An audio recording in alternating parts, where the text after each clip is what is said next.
సమాలోచనకు స్వాగతం. మనము పిల్లల్ని పెంచేటప్పుడు కొన్ని జాగ్రత్తలు తీసుకోవాలి. ఎలా అంటే, ఇప్పుడు పిల్లలు బుడి అడుగులేస్తూ పడిపోయారనుకున్నాం. వెంటనే మనం ఏం చేస్తాం, వాళ్ళు ఏదైనా తట్టుకొని పడ్డా, ఏదైనా వాళ్ళకి తగిలినా, ఏ వస్తువు తగిలిందో ఆ వస్తువుని కొడుతూ, ఇదిగో దెబ్బేసేసాను, కొట్టేశాను అని చెప్పి వాళ్ళని సముదాయిస్తాం. లేదా అమ్మా ఎందుకు దెబ్బ తగిలిచ్చావు అని చెప్పి నేలను కొడతాం.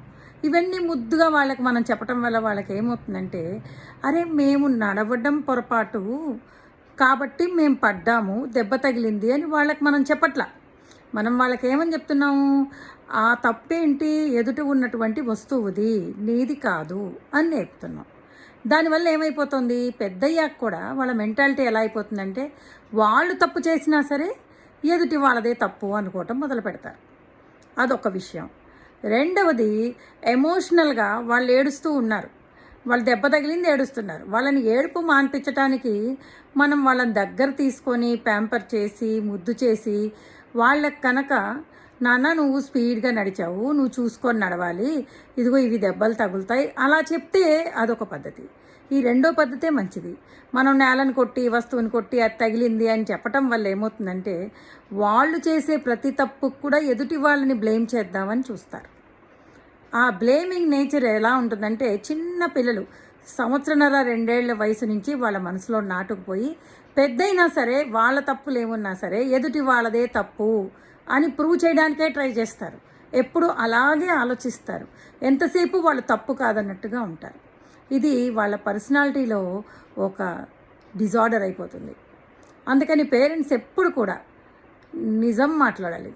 అలాగే వాళ్ళ నిద్రపుచ్చడానికి బూచోడొచ్చాడు, బూచోడు ఎత్తుకెళ్ళిపోతాడు, ఇలాంటివన్నీ చెప్పటం వల్లనే ఒక భయం ఏర్పడుతుంది మనసులో. పిల్లల్ని ఎప్పుడు భయంతో పెంచకూడదు, ధైర్యంగా పెంచాలి. దానివల్ల ఏమవుతుంది, ఎప్పుడు ఏ ఆపద వస్తుందో అన్న భయం ఎప్పుడూ అంతర్లీనంగా వాళ్ళలో ఉండిపోతుంది. ఎంత పెద్దయినా సరే ఒంటరిగా ఉండటానికి భయపడతారు. చాలామంది, ముఖ్యంగా అమ్మాయిల్ని గమనించండి, అబ్బాయిలు ఏం చేసేస్తారంటే, ఒరేయ్ నువ్వు మగాడివిరా, నువ్వు ధైర్యంగా ఉండాలని వాడు నిజంగా స్వతహాగా పిరికివాడైనా వాడిని ధైర్యం నూరిపోసి పెంచుతారు. దాంతో వాడు ఒక్కడు ఉండటానికి ఏమంత భయపడ్డు. కానీ పిల్లని ఎలా పెంచుతారు, ఆడపిల్లల్ని భయంగా పెంచుతారు. ఆ పెంచడం వల్ల ఏమవుతుంది, వాళ్ళు ఒంటరిగా ఉండాలన్నా భయమే, చీమ చిటుకుమన్నా భయమే, బల్లులంటే భయమే, బొద్దంకులంటే భయమే. ఇక లైఫ్ అంతా వాళ్ళు ఒక రకమైన ఫోబియాలో బతుకుతారు. కాబట్టి మనం పిల్లల్ని పెంచేటప్పుడు ఈ జాగ్రత్తలు చాలా చాలా వహించాలి. అందుకని వాళ్ళకి లేనిపోని భయాలు కల్పించకూడదు, వాళ్ళ వల్ల జరిగేటువంటి తప్పులకి ఎదుటి వారిని బ్లేమ్ చేయటం నేర్పించకూడదు. ఇవన్నీ వాళ్ళ క్యారెక్టర్లో భాగమైపోయి పెద్దయినాక చాలా ప్రాబ్లమ్స్ అవుతాయి. ఇంకొకటి, ఇప్పుడు 20sలో ఉన్న పిల్లలు ముఖ్యంగా ఈ కార్టూన్స్ ఇవన్నీ చూస్తూ పెరిగిన వాళ్ళకి ఒక నోట్ ప్యాడో లేకపోతే ఒక సెల్ ఫోనో పడేసి అమ్మలు వాళ్ళ పనులు చేసుకుంటానికి అలవాటు పడ్డారు. దాంతో ఏమైపోయింది, వాళ్ళకంతా ఫాస్ట్గా అయిపోవాలి. వాళ్ళ కార్టూన్లో జరిగినట్టు టకటక అన్నీ అయిపోవాలి. సహనం విపరీతమైన తక్కువ, అసలు సహనమే ఉండదు వాళ్ళకి. ఎందుకు, వాళ్ళు చూసే కార్టూన్స్ ఏవైతే చూస్తూ పెరిగారో చిన్నప్పటి నుంచి, వాటిల్లో అన్నీ ఫటాఫట్ అయిపోతాయి.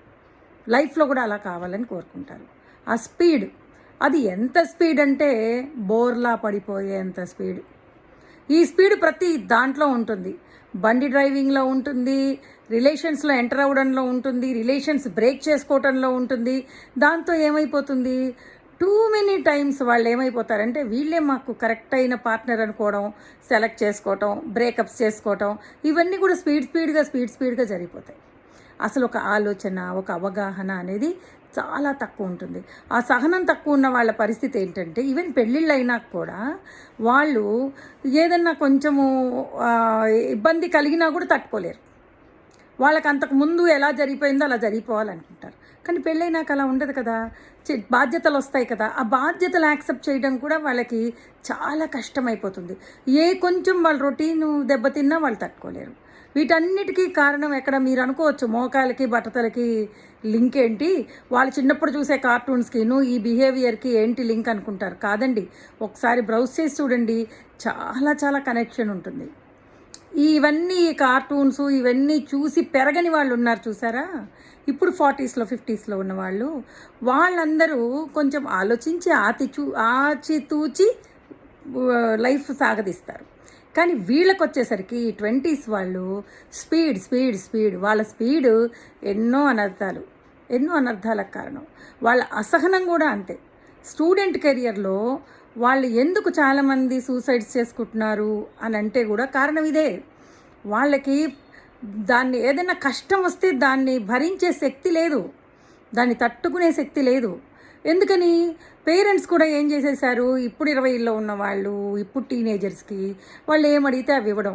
మా చిన్నప్పుడు మాకు అడిగినవన్నీ వెంటనే మా పేరెంట్స్ ఇవ్వలేదు కాబట్టి వీళ్ళకి మేము అన్నీ అందిస్తామంటారు. ఆ అందించటంలో ఏమైపోయిందంటే వాళ్ళకి ఏదైనా ఒకటి లభ్యం కాకపోతే తట్టుకోలేరు, అలాంటి సిచ్యువేషన్. కాబట్టి మీరు ఇవన్నీ ఎలా రెక్టిఫై చేసుకుంటారో తెలీదు.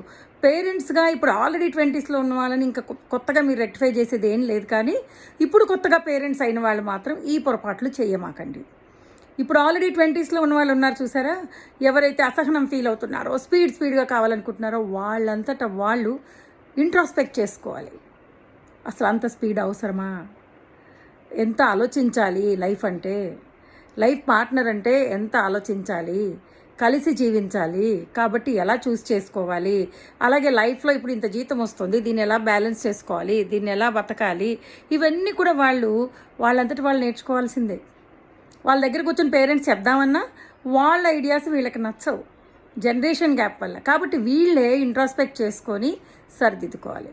కాబట్టి ఇప్పుడు జరిగిపోయిన వాటిని మనం ఏం చేయలేం. కానీ ఇప్పుడున్న పిల్లలకి మాత్రం దయచేసి మీ పనులు సులువైపోతాయని ఊరికే సెల్ ఫోన్లు చేతికి ఇచ్చేయడం, అక్కర్లేని అనవసరమైనవన్నీ వాళ్ళు చూసేట్టుగా చేయడం, ఇవన్నీ చేయమాకండి. పిల్లల విషయంలో చాలా జాగ్రత్తలు తీసుకోండి. ఎందుకంటే మొక్కగా ఉన్నప్పుడు కనుక మీరు చాలా సంరక్షణ చేసి జాగ్రత్త చేస్తే వృక్షమైనాక మీరు చూడాల్సిన పని లేదు. కాబట్టి వాళ్ళు ఈ 20s దాటే వరకు, వాళ్ళ లైఫ్లో సెట్ అయ్యే వరకు వాళ్ళని కాస్త మానిటర్ చేసుకోండి. మానిటరింగ్ అంటే ఇక పూర్తి కంట్రోల్ కాదు, కాస్త మంచి చెడు చెప్పడం అంతే. ఈ విధంగా మీరు కనుక మానిటర్ చేసుకోగలిగితే వాళ్ళు హ్యాపీగా ఉంటారు. వాళ్ళకి ఒక గైడెన్స్ లాగా, ఒక ఫ్రెండ్లా గైడ్ చేయండి. అదేదో తల్లిమి తండ్రిమి కంట్రోల్ చేస్తామని, కంట్రోలింగ్ కాదు, just guidance. They need your guidance. ఆ గైడెన్స్ వాళ్ళకి ఇవ్వండి. అదే పసిపిల్లలు అనుకోండి, పసిపిల్లల పేరెంట్స్ దయచేసి వాళ్ళకి సెల్ ఫోన్స్ ఇచ్చేయడం, ఇదిగో నేను చెప్పినట్టుగా వాళ్ళకి భయం నేర్పించటం, అట్లాగే వాళ్ళ యొక్క తప్పులకి ఎదుటివాడిని బ్లేమ్ చేసే తత్వాన్ని నేర్పటం దయచేసి చేయమాకండి. Bye for now. Please do subscribe my channel. Bye.